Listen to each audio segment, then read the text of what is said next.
찬양하면서 하나님의 은혜가 우리 가운데 있고 평생 주님의 은혜가 아닌 것이 하나도 없어서 아마 더 큰 그런 감격이 있는 것 같습니다. 한 주간을 돌이켜보면서 또 우리 인생을 돌이켜보고 또 1년을 돌이켜보며 또 이런 코로나와 등등 여러 가지 환경 가운데서 하나님이 우리에게 무엇을 말씀하시고 계시는가. 지난주에 우리 동기 목사님들 함께 모여서 교제하는 시간이 있었어요. 함께 교제하는 내용들 가운데서 세상은 왜 이래? 뭐 이런 거죠. 뭐 이런 불의한 일들이, 이런 어려운 일들이, 뭐 등등 이런 일들을 바라보면서 세상은 참 여러 가지 어려운 일들이 많다. 그리고 한 분은 이런 얘기를 합니다. 나름 하나님의 일을 위해서 열심히 산다고 살았고 열심히 한다고 했는데 내 삶의 열매는 하나님 앞에 보일 것이 부족한 것이 너무나 많다라고 하는 그런 고백들. 또 주님이 기뻐하실 만한 일들을 한다라고 여기면서 여기까지 왔는데 돌이켜보니 그것이 주님의 이름을 빙자하여 나의 영광을 채우고 내가 높아졌고 내가 그 가운데 주인이 되어서 주님의 영광을 내가 가로채지 않았는가. 뭐 이러한 여러 가지 이야기들을 함께 나누면서 오늘 하박국 말씀을 함께 나누어야 되겠다라고 생각이 되었습니다. 시대를 바라보면서, 세상을 바라보면서 우리는 이렇게 말합니다. 하나님 왜 이렇게 하십니까? 저들이 저 불의한 것들이 하나님 보이지 않으십니까? 저 나쁜 것들은 저렇게 잘 먹고 잘 사는데 하나님의 자녀인 나는 왜 이렇게 하나님 그냥 내버려 두십니까? 주님 열심히 주님을 위해서, 주님 영광을 위해서 제가 산다고 살았지 않습니까? 하나님 좀 어디 가 계십니까? 좀 멀리, 너무 멀리 가 계신 거 아니십니까? 하나님을 향해서 우리가 그렇게 원망 섞인 기도를 하기도 하고, 우리가 당하고 있는 그런 어떤 환경 때문에, 또 억울함 때문에, 또 아픔 때문에 하나님을 향해서 믿음으로 부르짖고 간구하는데, 그 부르짖고 간구할 때 하나님께서 속 시원하게 하나님께서 말씀하셔서 야 아들아 딸아 걱정하지 마, 내가 너 이렇게 준비하고 있어 라고 말씀하시지도 않고, 미안하죠. 왜 그럴 때는 주님이 그렇게 멀리 계시는 것 같이 느껴질까요? 왜 그럴 때는 나 혼자 벼랑 끝에 몰려있는 것 같은 그런 생각이 들까요? 오늘 그것이 우리의 모습이기도 하고, 또 그런 때에 우리가 또 이런 시대를 사는 것이 오늘 우리의 현재의 우리의 삶이기도 하다라고 하는 생각이 들어서 한편은 마음이 아프지만, 그러나 이 하박국 성경에서 이야기하고 있는 결론을 저와 여러분들은 너무나 잘 알고 있습니다. 결론부터 먼저 말씀을 드리면, 무화과나무가 그 열매를 무성하여 열매를 없고, 포도나무에 열매가 없고, 감람나무에 소출이 없고, 외양간에 송아지가 없고, 내 삶의 모든 것들이 다 없어진다 할지라도 따라합시다. 나는 구원의 하나님으로 인하여 기뻐하리로다, 즐거워하리로다. 결론이 돼요. 결론이. 지난 금요 찬양 예배와 어제 이틀 동안의 그 세미나를 이렇게 들으면서도 우리는 어느 순간인가 세상적인 그런 지식과 가치, 또 세상적인 그런 어떤 방향들이 우리의 삶에, 그리스도인인 우리의 마음 가운데도 여전히 너무 깊이 뿌리고 내리고 있어서 성경에서 말씀하고 있는 하나님의 말씀의 가치를 따라가지 못하고, 성경의 기준을 따라가지 못하고, 하나님의 말씀이 우리 가운데 말씀하시는 것에 우리가 행복을 느끼고 감사를 느끼고 기쁨으로 살아야 되는데, 우리 그러지 못한 우리의 인생이, 우리의 삶이 거기에 그렇게 막 나와 상관없이 끌려가고 있다라고 하는 생각이 들어요. 그저 신앙생활은 개떡같이 해도 세상 가운데서 돈 많이 벌면 아, 저 사람은 성공한 사람, 예배하지 않고 자기 마음대로 살아도 세상 가운데서 나름 공부 많이 하면 아, 참 대단한 사람, 주님과 먼 멀리 있으면서 세상 가운데 한편 잘 나가는 그런 사람이라 하면 저 사람은 참 잘 나간 사람. 더 문제가 있습니다. 그런 사람들이 어느 날 교회를 오게 되어지면 교회 목사가 정신이 나가서 그분들이 믿음의 가치가 아직 믿음의 수준이 어린아이 같은 수준인데도 불구하고 오자마자 얼마 안 돼서 그분들에게 중직을 주어요. 직분을 주어요. 그리고 그런 분들이 교회의 질서를 어지럽혀요. 그러한 분들이 세상적인 가치관과 세상적인 어떤 그런 방법을 가지고 교회를 경영하려고 그래요. 교회가 분쟁이 일어나는 거예요. 이런 시대를 사는 것이 지금 이 시대를 사는 우리의 모습들이 아닌가라고 여겨집니다. 오늘 이렇게 본문의 배경을 보면 이 하박국 성경의 배경은 열왕기 그 열 왕들의 이야기들 가운데에 그런 타락하는 우상 숭배를 하고 하나님을 떠나고 하나님 없는 세상을 만들고 지금 세상과 똑같아요.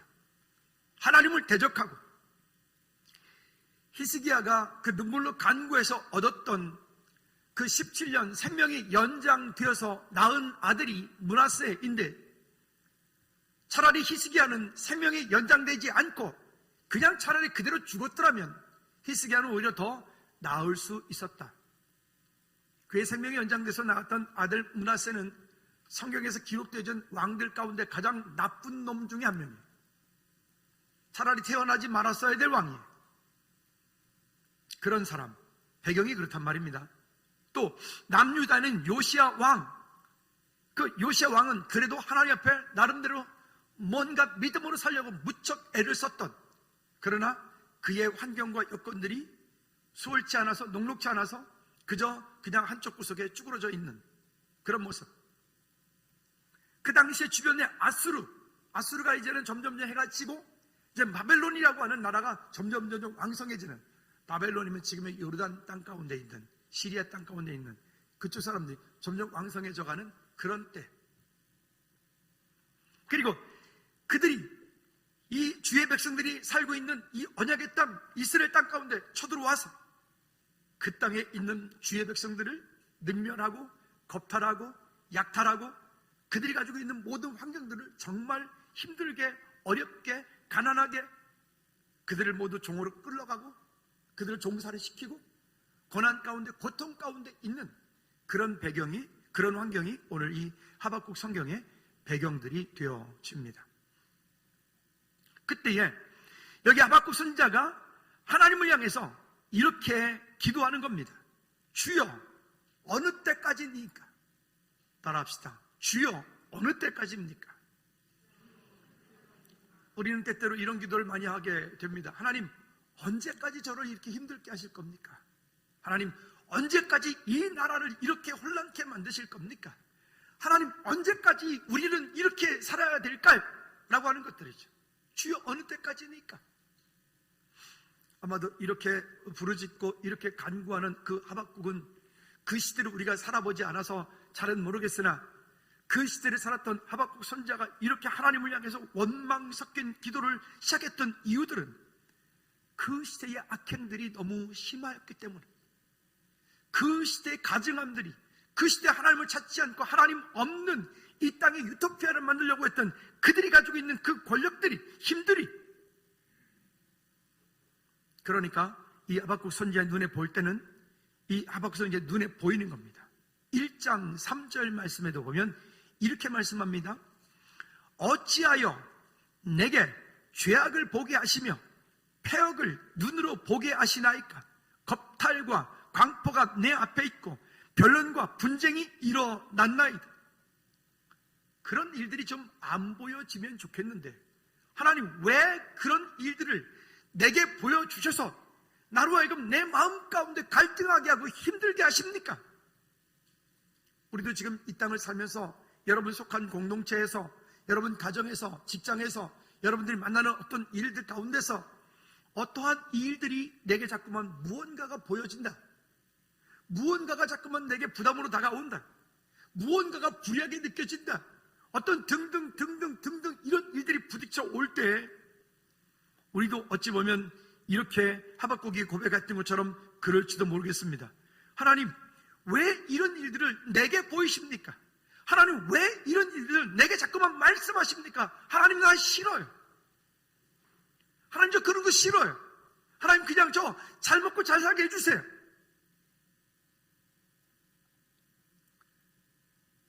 여러분, 하나님은 우리가 원하는 것을 주시기 위한 그 하나님은 도깨비 방망이가 아니에요. 하나님은 우리가 원하는 어떤 것을 얻기 위한 하나님은 우리의 삶의 수단이 아니에요. 따라합시다. 하나님은 내 삶의 결론이고 최종 목적이다.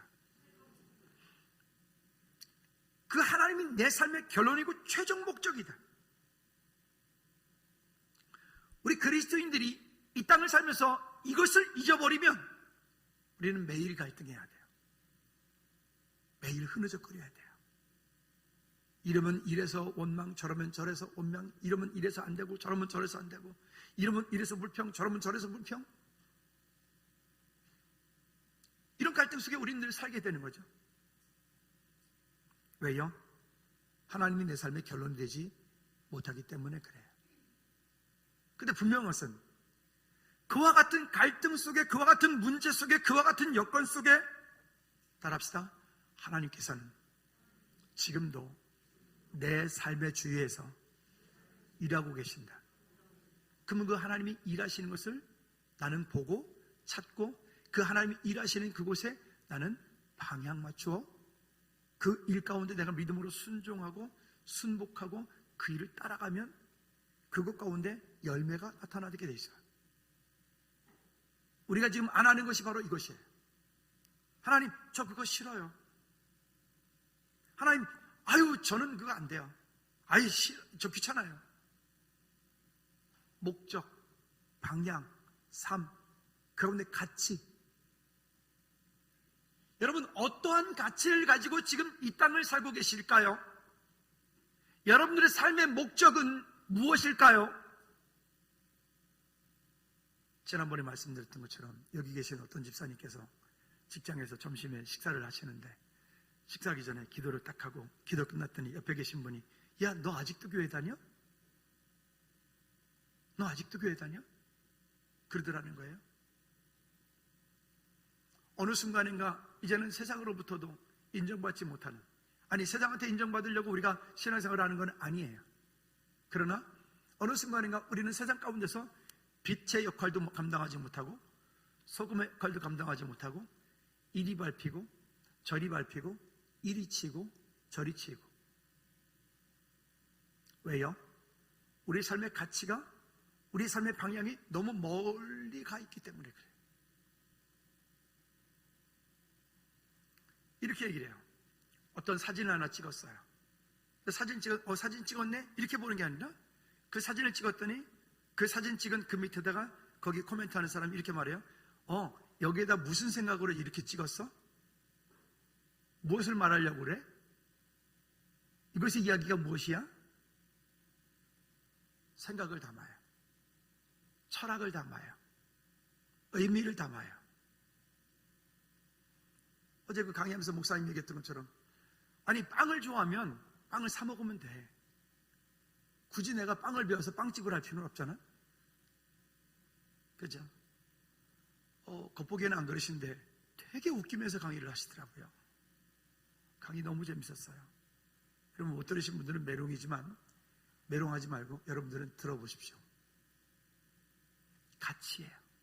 방향이에요. 여러분 정말 우리 삶 가운데 진짜로 그럴까요? 무화과나무에 열매가 없고 포도 열매가 없고 외양간에 그 우리의 송아지가 없고 진짜 아무것도 없어도 난 여호와로 인하여 기뻐하고 즐거워하겠다. 여러분 정말 그럴까요? 우리 양심적으로 정말 그러세요? 아니잖아요. 가로 열어놓고 하나님 무화과 열매가 풍성해야 됩니다. 하나님 이만큼 있어야 됩니다. 하나님 포도 열매는 이만큼 따야 됩니다. 그래 하나님 외양간의 송아지는 최소한 100마리 정도 있어야 됩니다. 그럼 제가 감사할게요. 그게 우리 모습 아닐까요?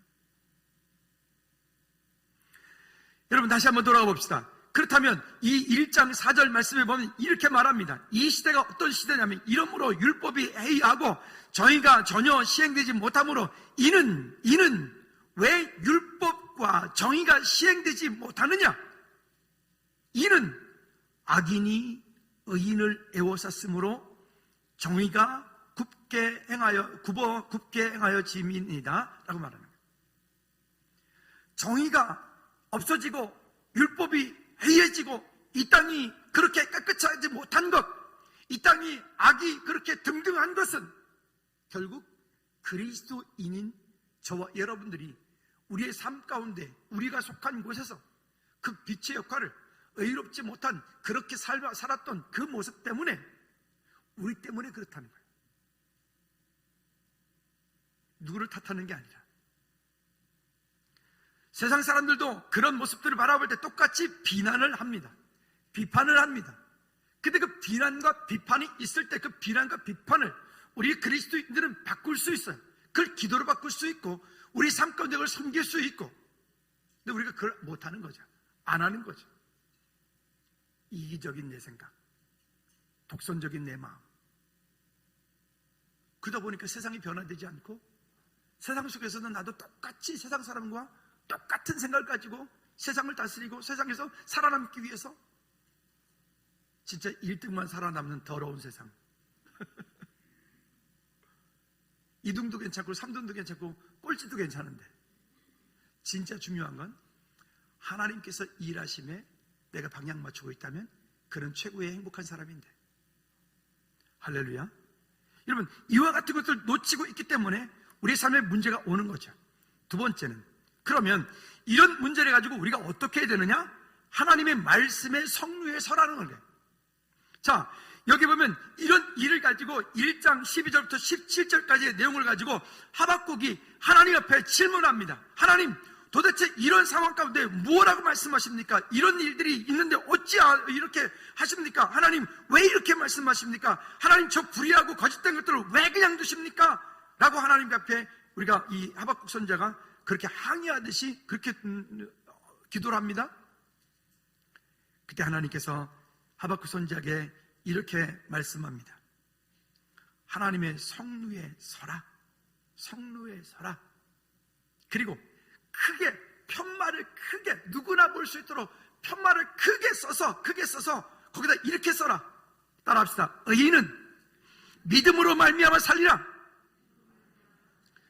편말을 쓰는데 그 편말이 누구나 볼 수 있도록 큰 글씨로 써라. 뭐라고 쓰느냐? 의인은 믿음으로 말미암아 살리라. 이 말은 되게 큰 의미를 가지고 있어요. 세상의 가치관, 힘, 돈, 권력, 이런 걸로 사는 게 아니라,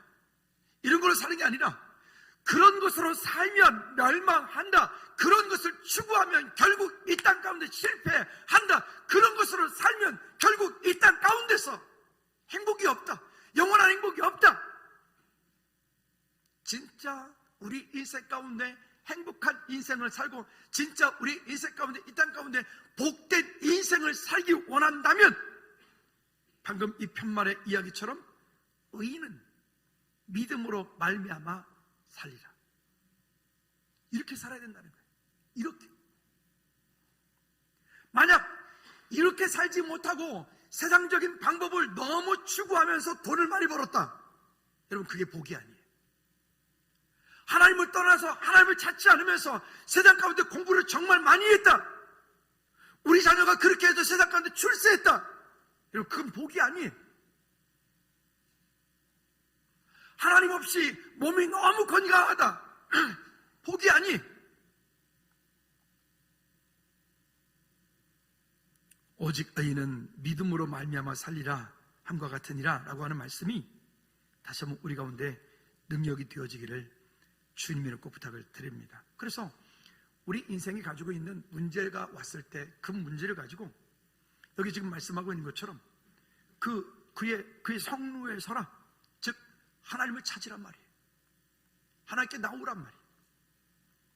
세상 사람과 똑같은 가치를 가지고 세상과 똑같은 어떤 그런 방향을 가지고 가는 것이 아니라 하나님의 백성인 그리스도인인 저와 여러분들이 이 땅 가운데서 하나님이 원하시는 그 일에 방향 맞춰 주께 영광 돌릴 수 있도록 믿음으로 다시 한번 방향 수정하라라는 말씀이 여기 나와지는 거죠. 또 2장 5절부터 8절까지 말씀에도 보면 똑같은 얘기를 합니다. 마치 이걸 한마디로 말하면 이런 거, 거짓되고 불의한 자들을 하나님 왜 그냥 두십니까? 왜 그냥 두십니까?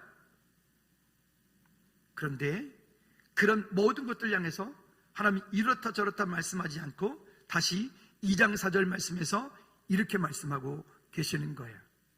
보라, 그의 마음은 교만하여 그 속에 정직하지 못하나 의인은 그의 믿음으로 말미암아 살리라. 아멘. 또 로마서 1장 17절 말씀에도 보면 이렇게 말씀합니다. 복음에는 하나님의 의가 나타나서 믿음으로 믿음에 이르게 하나니 기록된 바 오직 의인은 믿음으로 말미암아 살리라 함과 같으니라. 좀 더 쉽게 얘기를 해볼까요? 불의한 것에 마음을 빼앗기지 말라. 힘들고 어렵고 절망적인 것에 마음 낙담하지 말라. 마음 무너지지 말라. 또 어떤 불합리한 그런 가운데에 있을지라도 하나님께서 우리에게 주신 약속이 있어요. 물 가운데 지날 때, 불 가운데 지날 때 너를 침몰치 못할 것이고 너를 타지 못하게 하리라고 하는 약속이 있어요. 여러분, 하나님의 말씀대로 산다는 게 무엇이죠? 지난주에도 말씀드렸는데, 말씀으로 산다는 것은 내 생각보다 하나님의 말씀이 거기에 있어 그 말씀이 말씀하실 때 그 말씀에 내 삶의 방향을 맞추는 거예요. 거기에 육체도 쳐서 복종시키는 거고 영적인 것도 쳐서 복종시키는 거고 내 삶도 거기에 쳐서 복종시키는 거예요. 하나님께서 나를 이렇게 찾고 계시는데 내 마음 가운데 하나님께서 계속 양심 가운데 말씀하고 계시는데 자꾸 거부하지 말고 하나님 부르시는 그 부르심의 그 자리에 믿음으로 서는 저와 여러분들 되어지기를 축복합니다. 민수기 말씀을 지금 3주째 계속해서 말씀드리고 있습니다. 12정탐꾼이 그 가나안 땅을 정탐하고 왔어요. 10명이 보고하는 내용은 너무나 현실적이고 너무나 정확한 내용을 보고합니다. 그들이 보았던 것, 10명이 보고하는 내용은 틀린 게 하나도 없어요. 정확한 얘기예요. 그런데 그 10명이 보고한 내용을 듣고 사람들이 어떻게 됩니까? 모두가 절망을 하고 그들의 지도자를 대적을 하고 하나님을 향해서 대적하고 그들이 다시 말합니다. 우리가 다시 애굽으로 돌아가서 그 가운데 그들의 차례 종이 되는 게 낫겠다. 그들의 종이 되는 게 낫겠다. 근데 똑같은 얘기를 하는데 그 가운데서 여호수아 갈렙이 크게 소리쳐서 외쳐서 이야기합니다. 조용히 하라고 그들을 모두 조용히 시켜놓고 첫 마디가 뭡니까? 그 땅은 심히 아름다운 땅이다. 따라합시다. 그 땅은 심히 아름다운 땅이라. 한 번 더 얘기합시다. 그들은 우리의 밥이다. 여러분, 이거 그냥 무한긍정, 적극적인 사고방식 이런 걸까요? 아니에요. 여러분, 적극적인 사고방식은 우리를 망하게 만들어요. 좋은 것이긴 하지만 복음이 없는 적극적인 사고방식은 하나님 없는 유토피아를 만들어버려요. 무한긍정, 뭐가 무한긍정입니까? 하나님 없는 무한긍정은 오히려 사람을 더 피폐하게 만들어버려요. 여호수아 갈렙이 그 땅을 향해서 똑같은 환경을 바라보고 그들에게 담대하게 그 무리들에게 이렇게 선포한 근거를 말합니다. 따라합시다. 이는 하나님께서 우리에게 주시기로 맹세한 땅이다. 여러분, 우리가 기도할 때 그냥 기도하는 게 아니라 그 약속을 붙잡고 그 하나님의 말씀을 근거로 말씀을 선포해야 해요. 그 하나님의 말씀을 근거로 기도하는 거예요. 그 하나님의 말씀을 근거로 우리가 방향을 정하는 거지. 그냥 내 생각으로 방향 정하고 내 생각으로 무언가를 가면 당장은 되는 것처럼 보이지만 결국은 어느 순간인가 다 멈춰져서 다시 처음으로 돌아가게 되어 있어요. 그러나 세상이 그렇고 환경이 그렇고 상황이 그렇다 할지라도 그 환경을 바라보고 그들은 우리의 밥이다라고 말하는 여호수아 갈렙은 그냥 긍정적인 사고방식으로 하는 게 아니라 그렇게 하는 이유가 뭐라고요? 근거가 뭐라고요? 하나님께서 우리에게 주시기로 맹세한 땅이다. 즉 하나님의 약속이 거기에 있기 때문에 그렇게 한다는 거예요. 그러면 오늘 여기 본문 가운데 보면 이러한 불의한 상황이 있고 이러한 문제가 있고 이런 등등의 일들이 많이 있음에도 불구하고 여기 하박국 선지자에게 하나님께서 말씀하시는 것은 무엇이냐면 네가 크게 팻말을 만들어서 누구나 다 볼 수 있도록 그 팻말을 쓰고 네가 시내를 막 뛰어갈 때 누구나 그 글씨를 읽을 수 있도록 써라. 그 글씨의 내용은, 그 글의 내용은 의인은 그의 믿음으로 말미암아 살리라. 돈으로 사는 게 아니에요. 명예를 사는 게 아니에요. 권세를 사는 게 아니에요. 의인은 오직 믿음으로 말미암아 살리라. 따라합시다. 의인은 그의 믿음으로 말미암아 살리라.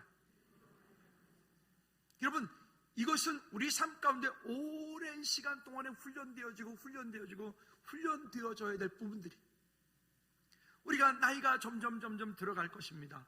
언젠가 50이 되고 언젠가 60이 되고 70이 되고 80이 되고 그렇게 시간이 갈 때 그 시간이 가면 갈수록 우리의 형상 가운데, 우리의 모습 가운데 우리의 삶의 향기가 예수 그리스도의 향기가 되어지고 우리의 삶이 점점 시간이 갈수록 더 넉넉해지고 정말 천국을 준비하면, 믿음으로 준비하면 하나님께 영광 돌리는 그런 삶이 되어야 되는데, 그렇게 되지 못하면 우리가 하는 모든 일들이 어찌 보면, 제가 몇 주 전에 그런 설교했잖아요.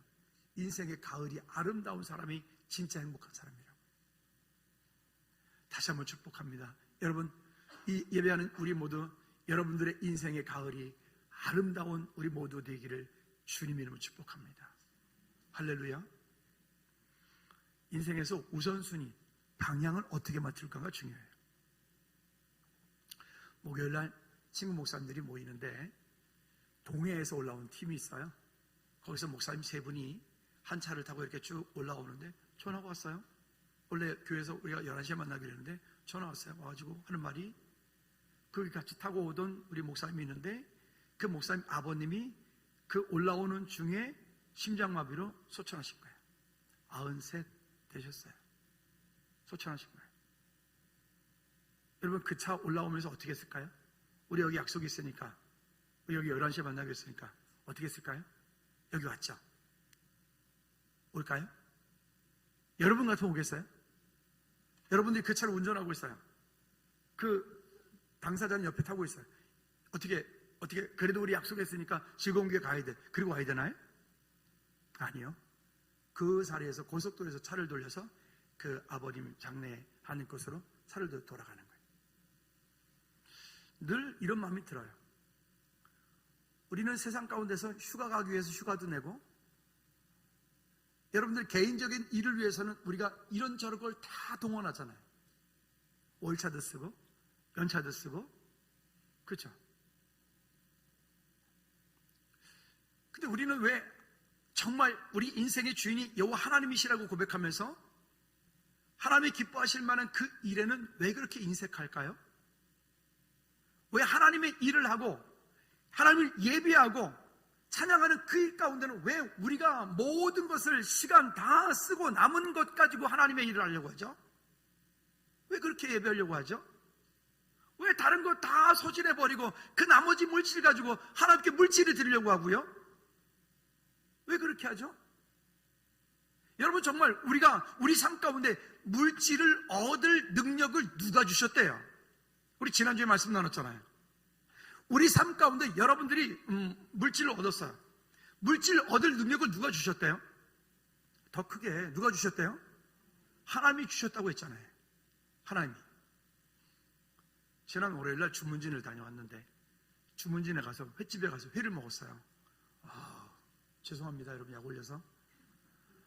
제철 모듬회 먼저 이렇게 조금 이렇게 해가지고 제철 나오는 거 자연산 먹고, 그 다음에 처음에 나는 이제 모르니까 이렇게 뭐 코스로 나오더라고요. 모르니까 대접받은 거예요. 그래서 이 집은 회가 이거밖에 안 주나. 근데 말은 못 하겠고, 또 다른 목사님 앞에 앉아 계셔서 이렇게 말은 못 하겠고 이렇게 있는데 그 먹었어요. 아껴 먹었지. 난 또 그거밖에 안 줄까 봐. 좀 있더니 큰 접시가 나왔어요. 그렇지, 그러면 그렇지. 2 접시가 나왔어요. 제 앞에 우리 목사님 부부하고 있는데 제 앞에 한 접시하고 옆에 시연이랑 이렇게 한 접시하고 돈 주시고 나서요. 그 먹는데 보니까 이 회가 쫀득쫀득해. 어떻게 하면 좋지? 아우, 너무 맛있더라고요. 근데 이제 얘기를 하는데 목사님이 그러는 거예요. 우리 그 목사님, 장로님이 운영하시는 횟집인데 이분은 주일날 장사를 안 하십니다 라고 하는 거예요. 아니, 그 관광지에서? 그 주문진, 그 대단한 그 관광 횟집들이 많은 그곳에서? 그래서, 그래요? 그랬더니, 이는 주일 장사 안 하시고, 주일은 문 딱 닫고, 그리고 월요일부터 토요일까지만 영업하십니다. 그대로 놀라지 마십시오. 그 장님이 한 달에 11조를 1,000만 원 하신대요. 아멘도 안 하네. 왜요? 남이 많이 하니까 열받아요? 다시 합시다. 그러면 여러분들이 한 달에 11조 1,000만 원씩 하시기 바랍니다. 근데요, 이렇게 말씀하시더라고요. 이분은 모든 것의 우선순위가 하나님의 일입니다. 아멘. 다시 기회를 드리죠. 이분은 모든 것의 우선순위가 하나님의 일입니다. 하나님이 우선입니다. 예배가 우선입니다. 교회가 우선입니다. 목사님이 우선입니다. 세상에, 아멘. 한 분밖에 안 하네. 복받을 일을 하는구나. 하나님께서 은혜를 안 주시면 안 되는 일을 하는구나. 주문진에 가시거든 영진으로 가십시오. 주차장 너무 좋아요. 여러분, 어떻게 살아야 될까요? 어떻게 살아야 행복할까요? 우리 안에서 그런 가치를 가지고 우리 한번 그런 고민 한번 해보지 않겠습니까? 지금 여러분들이 지금 달려가고 있는 그 일을 잠깐 한번 멈춰서 내가 정말 하나님께서 내게 주신 그 믿음으로 나는 지금 살고 있는가? 내가 지금 이 상황에서 어떻게 믿음으로 하나님께 방향 맞춰야 되는가? 방향 맞춰야 될 건 무엇일까? 한번 여러분 지금쯤 그 자리에 멈춰서서, 이제 다음 주면 12월 달인데 멈춰서서 한번 하나님을 향해서 다시 한번 여러분들의 삶을, 생각을, 인생을 조율해 보지 않겠습니까?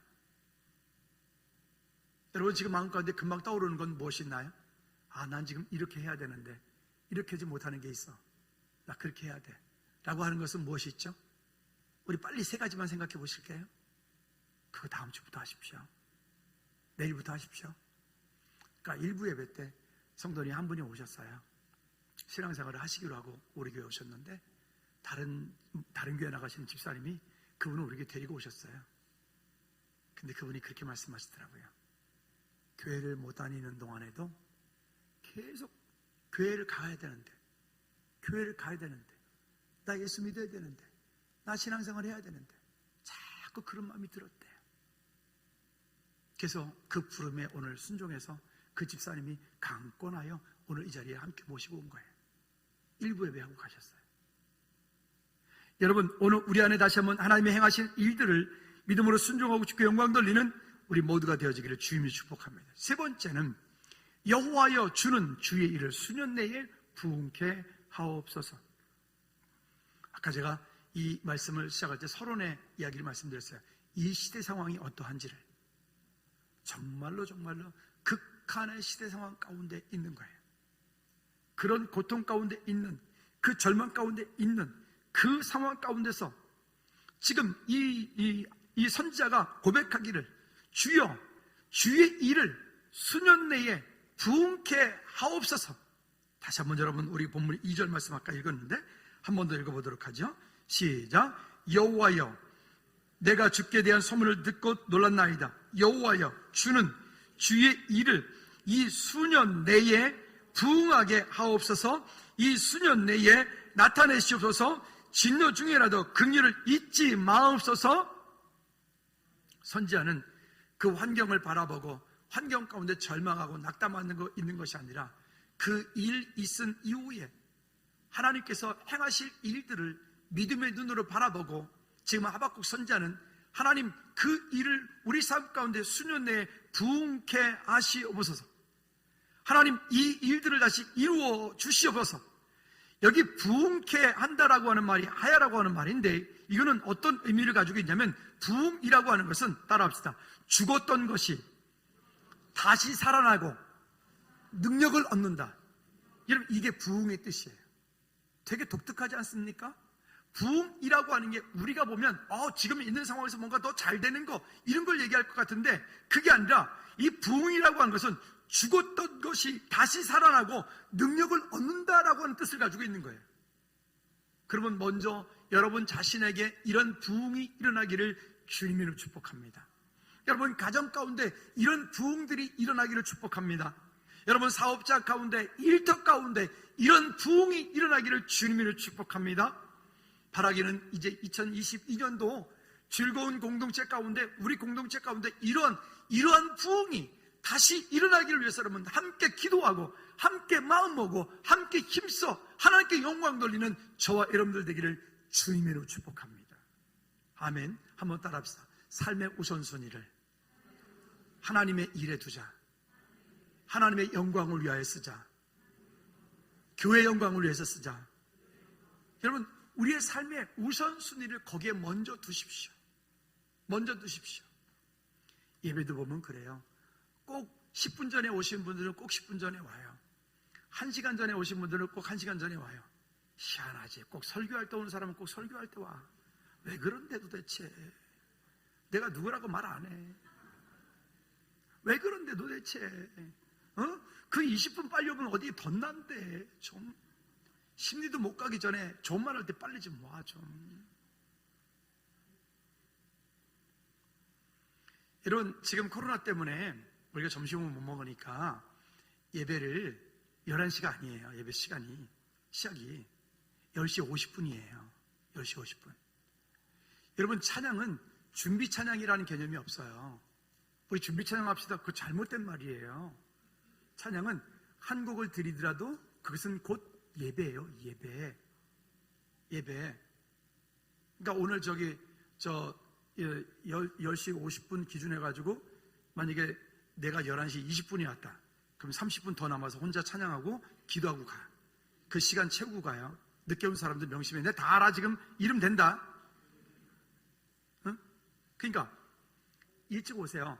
10시 50분이면 최소한도 10시 40분까지 오셔서 좀 그날 설교 내용이 뭔가 본문 내용도 한번 읽어보고 기도하고 마음으로 준비하고, 그리고 그 찬양하면서 예배 가운데 임하여 쭉 나가야 되는데, 오늘 제가 아까 10시 50분에 찬양할 때 이렇게 그냥 보려고 본 건 아니고 이렇게 뒤돌아봤는데 세상에 성가대 말고 여기 앞에 싱어들이 더 많더라고.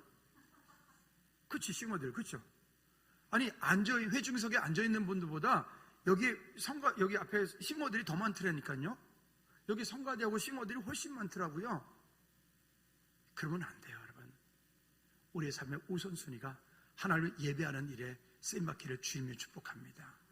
우리 옆 사람한테 축복합니다. 다음 주부터는 10시 40분까지 옵시다. 시작. 아멘. 여러분 그렇게 하십시오. 하나님이 기뻐하셔야 돼요.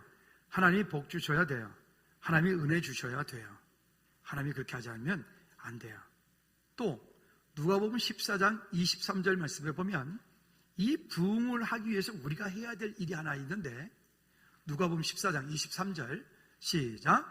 주인이 종에게 이르되 길과 산 울타리로 가로 나가서 사람을 강권하여 데려다가 내 집을 채우라. 교회가 그냥 이것은 교회 그냥 성도 숫자 늘리려고 쓰는 말이 아니에요. 강권하여 데려다가 내 집을 채우라. 이 강권한다는 말도 재밌는데요. 이 강권한 말은 억지로나 강제로 시키다라고 하는 의미를 가지고 있잖아요. 그건 뭐 누구나 잘 알고 있는 내용이잖아요. 근데 이 강권한다는 말에 좀 더 깊은 의미를 쳐다보니까 이런 무서운 말이 있더라고요.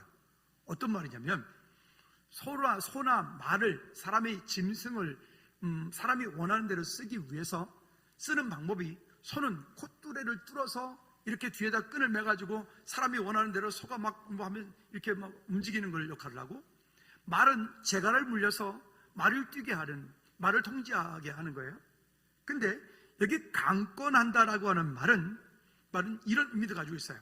콧뚜레를 뚫어서 움직이는 그런 의미도 함께 가지고 있는 거예요. 전도는 원래 어떤 것이라고 성경이 말하죠? 전도는 원래 어떤 것이래요? 더 크게 시작. 더 크게 시작. 더 크게 시작. 전도는 원래 밀어나는 거예요. 무식한 거예요. 전도는 전도에 밀어난 것으로 구원받을 주의 백성들을 찾기로 한 거예요. 제발 즐거운 식구들은 이 부분에 대해서 여러분 가끔 보면 이런 분들이 계시는데, 우리 동네 말고, 저는 뭐 우리 아이들한테 뭐 가족 식구들한테 뭐 신앙생활하고 강요하지 않아요. 뭐 지들이 알아서 믿겠죠. 뭐 요딴 소리 하지 말아요. 그 큰일 나는 소리예요. 저주 같은 소리예요. 아니에요. 그렇지 않아요. 여러분, 강권하여. 믿음이 어디에서 난다 그랬어요? 들음에서 난다 그랬어요. 그러면 그들이 듣게 해야 돼. 듣게. 근데 듣게 하는 데는 여러분들이 그 마부 역할을 좀 해주셔야 돼. 어떻게 해요? 코를 깨서 강제로 데려다가 앉혀놔야 돼. 왜 아멘 안 해요? 아멘. 그래야 거기에 진정한 부흥이 일어나게 돼 있어요. 다시 그렇게 할 때 그 사람 속에 죽었던 것이 살아나고, 그 사람 속에 능력이 회복되어지고, 그 사람 속에 하나님을 믿음으로 고백하는 고백들이 일어나게 돼 있어요. 그게 안 되어지면 부흥이 일어나지 않는 거예요. 그냥 여러분, 기도했으니까 됐습니까? 아니요. 기도했으면 그것이 되어질 줄로 믿고 이제는 행동하는 믿음을 우리가 그 가운데 보이지 않으면, 우리 금요일 날 어제 이틀 동안 세미나 했는데 세미나 듣고 그냥 들은 것으로 끝나버리면 아무 소용없어. 좋은 얘기였어요. 거기까지야. 그러지 않고 실제로 그 세미나 들은 이야기를 가지고 주일날 강단에 선포되어진 말씀을 붙잡고 이제는 그렇게 내가 살기로 작정하고 그렇게 행동하는 믿음을 보이면 거기에 여러분들은 풍성한 영적인 열매를 맺게 되어 있단 말이죠. 승리하시기를 주님이 놓고 다시 한번 꼭 부탁을 드립니다. 자, 결론입니다. 3장 16절로 19절까지의 말씀에 보면, 그래서 이렇게 말해. 비록 무엇이 없을지라도, 비록 무엇이 없을지라도, 내 삶은 여전히 변한 게 없고 내 사는 삶은 여전히 힘들고 고통 가운데 있지만, 그러나 나는 그 생명의 주인 대신, 축복의 근원 대신, 물질의 주인 대신 그 여호와로 인하여 나는 기뻐하고 즐거워하리로다. 여러분, 이게 우리 삶의 결론이 되셔야 돼요. 다시 한번 따라합시다. 나는 내 삶에 아무것도 없자 할지라도 여호와로 인하여 기뻐하고 즐거워하겠습니다. 여러분, 이게 지금 다 안 돼도 괜찮아요. 이렇게 못 살아도 괜찮아요. 그런데 우리의 입술로 오늘부터 그렇게 고백하십시오. 그리고 나는 정말 주님으로 인하여, 여호와로 인하여 난 기뻐하겠다. 난 즐거워하겠다. 내 삶의 결론은 예수 그리스도다. 내 삶의 결론은 하나님을 알고 하나님을 사랑하는 것이다. 내 삶의 목적은 하나님을 기쁘시게 해드리는 것이다. 그 일을 위해서 여러분 공부하십시오. 그 일을 위해서 여러분 직장생활 열심히 하십시오. 그 일을 위해서 여러분 사업 최선을 다해서 하십시오. 그 일을 위해서 여러분들에게 맡겨진 귀한 직분 믿음으로 잘 감당하시기를 주님으로 축복합니다. 그때 하나님께서 그 가운데 놀라운 은혜를 부어주셔서 역사가 일어날 줄로 믿습니다. 오늘 찬양자가 찬양할 때 보니까 솔로를 이렇게 하시고 그 가운데 함께 나오고 함께 들어가고 나며 그런 조화로운 모습들이 그냥 됐겠어요? 또 이 찬양을 드리려고 지난주도 연습하고 오늘 아침에도 10시까지 와가지고 연습하고 또 목사님 좀 본다고 해서 빨리 예배 끝나지 연습해야 되는데 자꾸 소리 나오고, 그죠? 저 안에서 다 들리죠? 그러겠지. 뭐 나도 들렸는데 마이 이게 들렸거든요. 나도. 그래서 내가 빨리 끝나야 되겠다. 그렇게 조율하는 거예요. 연습하고 훈련하는 거예요. 여러분, 우리 이 땅 사는 동안에 다른 것이 아닌 우리의 삶에 지금 비록 이러한 것들이 저러한 것들이 있다 할지라도 여기 지금 이 하박국 선지자 고백하기를 3장 16절 19절 말씀에 보면 내 창자가 흔들렸고 또 내 입술이 떨렸고 또 뼈가 썩어 들어가고 또 내 처소가 집이 흔들려도 그렇게 해도 나는 구원의 하나님으로 말미암아 기뻐하리로다 라고 고백했던 이 고백이 저와 여러분들 고백이 되어지기를 주님의 이름으로 축복합니다. 우리 찬양하고 우리 좀 믿음으로 고백하고 마침을 했으면 좋겠는데요. 오직 믿음으로. 우리 다 일어나실까요? 잘 일어나셔서 이 찬양할 때 하나님 정말 이 땅에 사는 동안에 주님 뭐가 없을지라도, 뭐가 부족하고 뭐가 안 되고 어떤 것이 그런다 할지라도 주님 제가 이제는 오직 믿음으로 살기 원합니다라고, 믿음으로 살겠습니다라고 연약한 제 믿음을 붙들어 달라고 우리 한번 이 찬양 믿음으로 하면 고백합니다. 우리 후렴부터 합니다. 오직 믿음으로. 아멘.